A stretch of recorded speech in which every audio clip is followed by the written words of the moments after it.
She walked out slowly, her shoulders slightly tense, her steps careful. She wasn't dressed like a pop star. She didn't look like someone who belonged under those lights. Her clothes were simple, almost too simple for a stage like this. Her hair was tied back, no dramatic styling, no attempt to impress. To many in the room, she looked out of place, like someone who had wandered in by mistake. And that's when the laughter started. At first it was just a few quiet chuckles. Then more. A ripple of amusement spread across the crowd. Some people nudged each other, others raised their eyebrows, a few smiled in that polite but dismissive way. Even one of the judges tilted their head, not unkindly, but clearly curious. Curious in a way that said, this should be interesting, but not necessarily good. She stood in the center of the stage, microphone in hand. For a moment, she looked very small. The room felt huge, heavy with expectation and doubt. Her eyes scanned the audience, and she heard it all. The whispers, the laughter, the unspoken question hanging in the air. Why is she here? If you looked closely, you would have noticed her hands shaking. Not violently, but enough to show nerves. Her breathing was slow and deliberate, like she was counting each breath to keep herself steady. This wasn't her first time being laughed at. It wasn't her first time being underestimated. In fact, this moment felt painfully familiar. She introduced herself, her voice soft but clear. She spoke simply, no dramatic backstory, no attempt to win sympathy. Just her name, where she was from, and what she was about to do. Some people in the audience leaned forward, others crossed their arms. A few smiles remained, skeptical and amused. One of the judges asked a question, a harmless one, but the tone carried doubt. She answered politely, even smiled. But inside, her heart was pounding. Every instinct told her to run, to get off that stage, to escape the judgment before it could hurt her again. But she stayed. She closed her eyes for just a second. In that brief moment, the theater disappeared. She remembered being a little girl, singing quietly in her room because she was too shy to sing in front of others. She remembered classmates laughing when she volunteered for a school performance. She remembered teachers gently suggesting that maybe singing was more of a hobby than a dream. She remembered family members who loved her, but didn't quite believe this could ever become something real. She remembered practicing late at night, when the world was quiet and no one could hear her fail. She remembered the way music made her feel strong, even when everything else made her feel small. She remembered all the times she had been told no, all the doors that had closed, all the laughter that followed her confidence. And she remembered why she was here. Her eyes opened. The room came back into focus. The judges. The audience. The lights. The microphone. The music started. At first, there was nothing extraordinary. A soft instrumental introduction filled the space. Some people shifted in their seats. A few exchanged looks, as if to say, "Here we go." The laughter had faded, but the doubt was still there, thick in the air. Then she opened her mouth. The first note changed everything. It wasn't just that she could sing. It was how she sang. Her voice was rich, powerful, and emotional in a way that caught everyone off guard. The sound filled the theater, smooth and controlled, yet full of raw feeling. Conversation stopped instantly. Smiles disappeared. Eyes widened. The audience leaned forward without realizing it. The judges straightened in their seats. The second line came, even stronger than the first. Her voice carried pain, hope, strength, and vulnerability all at once. It was the kind of voice that told a story before you even understood the words. The kind of voice that made you feel something deep in your chest. People who had laughed minutes earlier now sat frozen.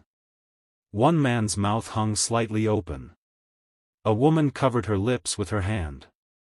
The atmosphere in the room shifted completely, like a storm breaking into clear sky.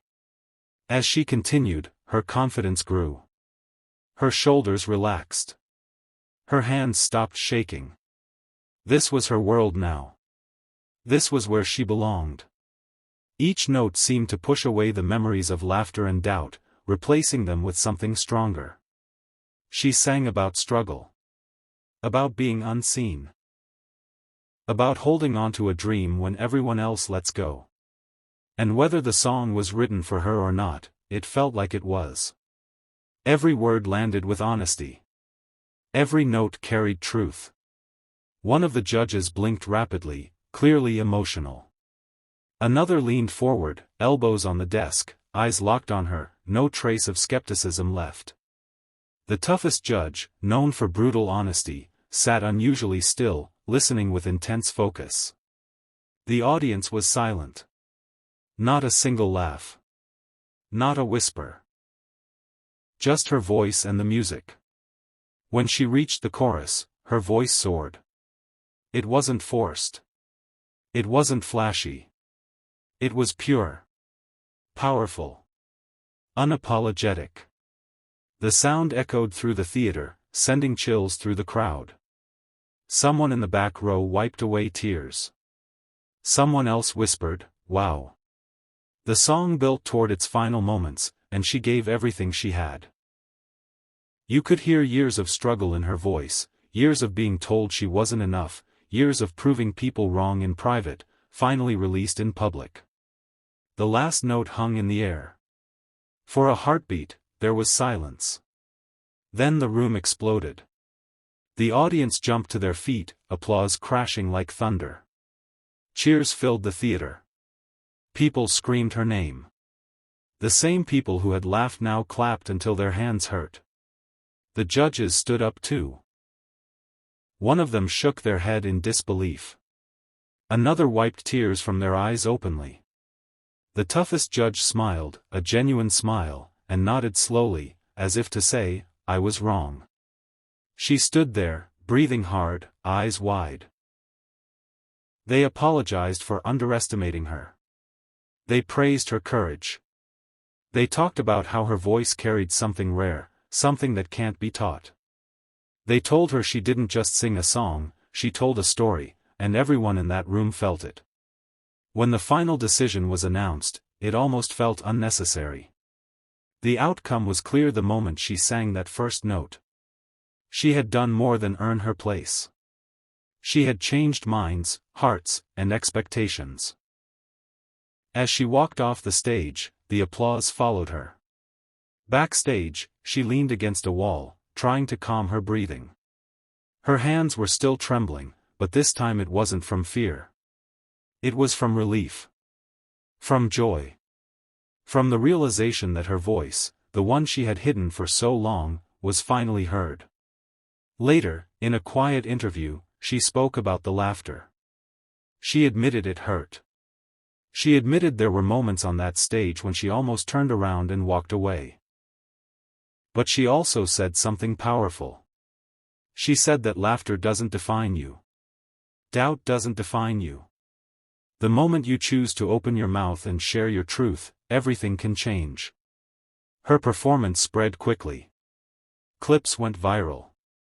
Millions of people watched the moment laughter turned into silence, and silence turned into standing ovations. Comments flooded in from all over the world. People who saw themselves in her story. People who had been laughed at. People who were afraid to try. She became more than just a singer that night. She became a reminder. A reminder that talent doesn't always come in the package people expect. A reminder that confidence isn't always loud. A reminder that sometimes, the quietest person on the stage has the strongest voice in the room. So the next time you feel judged before you even begin, remember her. Remember that moment when they laughed, and then listened. Remember that all it takes is one chance, one breath, one note, to turn doubt into belief. If this story inspired you, don't